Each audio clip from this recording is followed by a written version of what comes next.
Heart is not trying to say anything, it is just trying to make sure every part of the body gets the nourishment of blood flow. So it's your brain speaking in different tongues.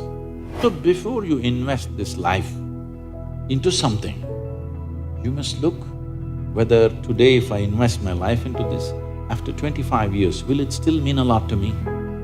After 50 years, will it still mean a lot to me? At the end of my life, if I turn back and I look, will I be proud of this or will I be ashamed of what I'm doing right now?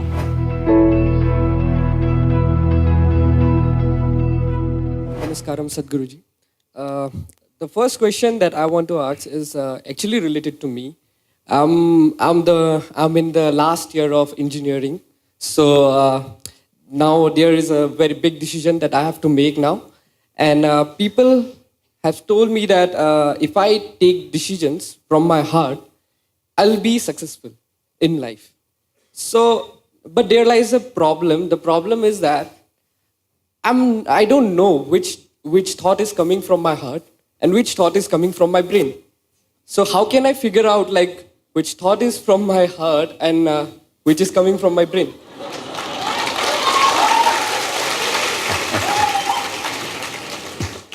The heart makes only two sounds, lub-dub.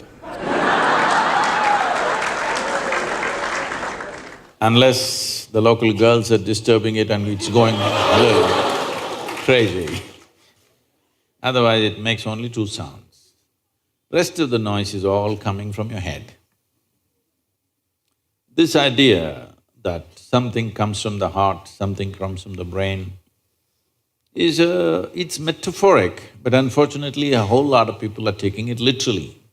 There was a time in many parts of the world, particularly in Arabia, the medical science in Arabia believed the blood is pumped from the liver. You might have heard Urdu sayings about Kalija, have you? Because they believed blood is being pumped from the liver, because liver is a far more complicated organ than the heart. Heart is a simple pump.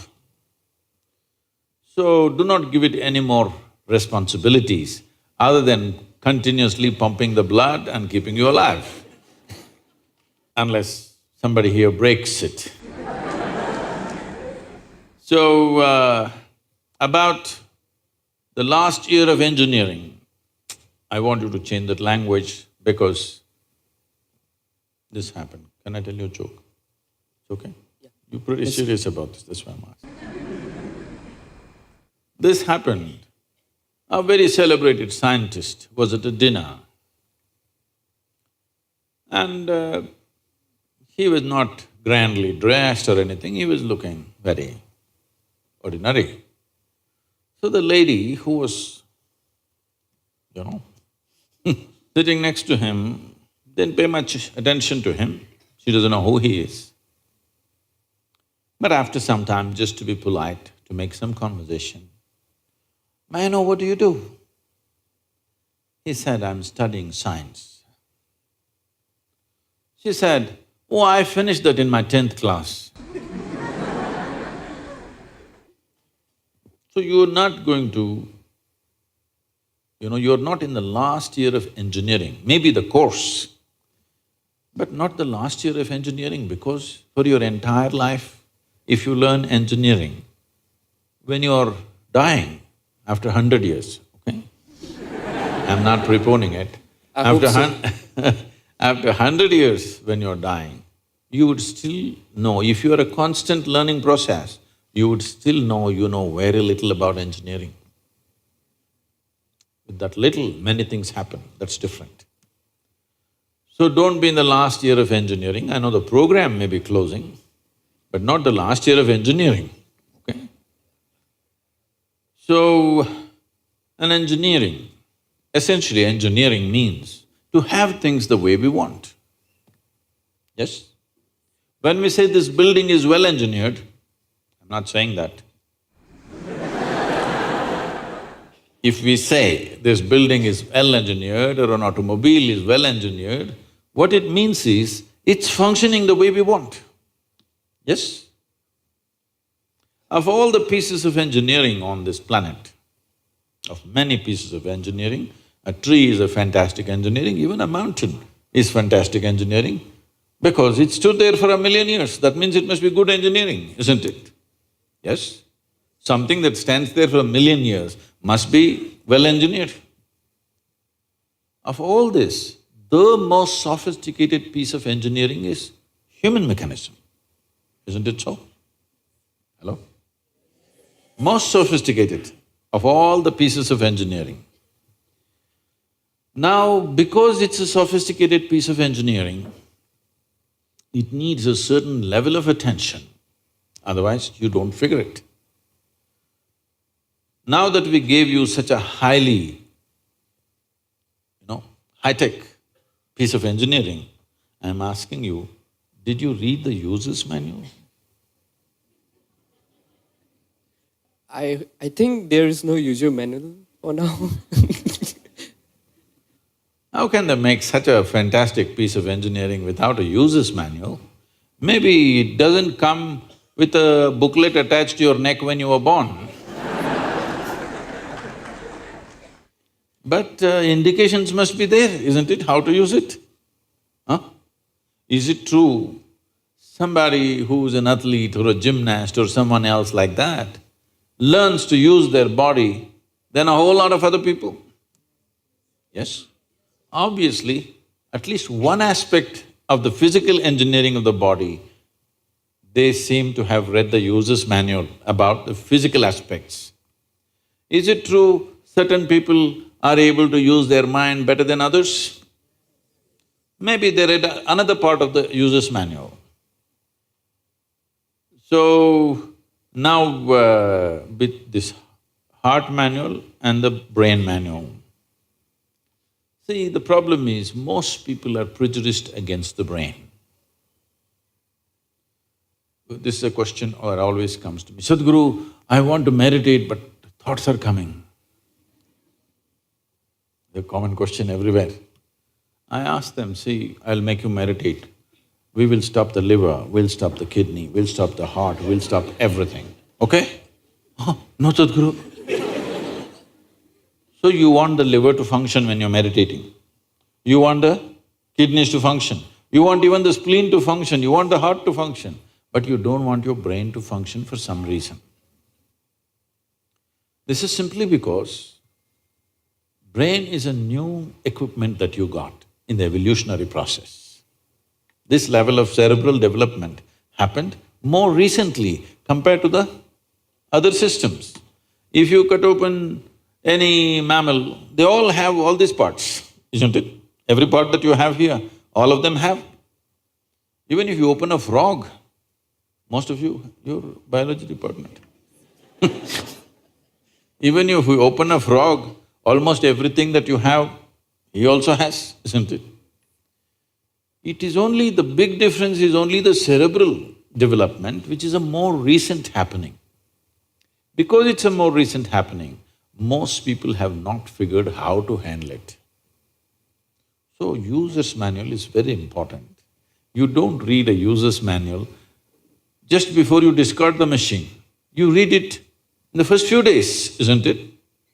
Hello? If you buy a phone, do you want to read the user's manual in the first 3 days or after 3 years when you're throwing it away? First 3 days, isn't it? So, knowing how this functions is very important. Never did ever heart generate any thought or intention. Well, when you looked at the young girl, heart beat more, that doesn't mean it's saying anything, it's just trying to compensate for the other levels of excitement that's happening.